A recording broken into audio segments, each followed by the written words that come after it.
Joining us now is David Adesnik, Senior Fellow and Director of Research at the Foundation for Defense of Democracies. David, welcome. So how significant is this report, and could it affect Israel's war effort? Well, I think it's very significant in terms of the international diplomatic debate that Amnesty International carries with it a lot of prestige, despite the double standard it's often displayed when dealing with Israel. And this essentially is going to give license to a lot of people who might have otherwise been hesitant to start accusing Israel of genocide. And when you ask, why is that the case? How do you know? They'll just point to the Amnesty report. David, do you think that it could lead some countries to stop sending weapons to Israel? It's hard to assess. I think perhaps we'll see how much people credit the contents of the report. And I think, I would argue that in a lot of places, they are essentially twisting the evidence to make their case. And I would hope that leaders see that. Yeah. So last month, the ICC issued arrest warrants for Hamas and Israeli leaders. Could the Amnesty International report here, could it be used, David, to boost the ICC's case against Israel? Well, I think there's a lot of overlap. I'm not sure they've turned up new material.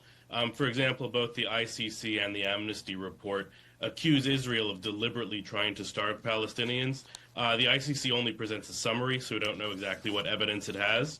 Amnesty has 75 whole pages on it, but ignores some of the most compelling evidence showing that Israel delivers a fair amount of aid. In fact, 58,000 trucks have delivered 1.1 million tons of aid since the war began. So it's really going to be, how do people assess this evidence? Yeah. Could the pile-on, though, one story after the next, one report, the next report, could it eventually build up and really make the case against Israel? Well, I'm not sure if you pile one bad charge on another, how much it will build up.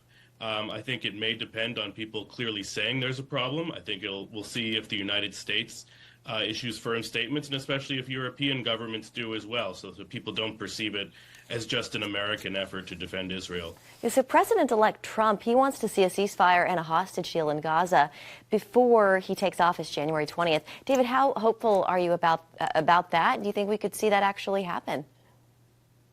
I'm not all that hopeful. I think the hostages are some of Hamas's last bargaining chips.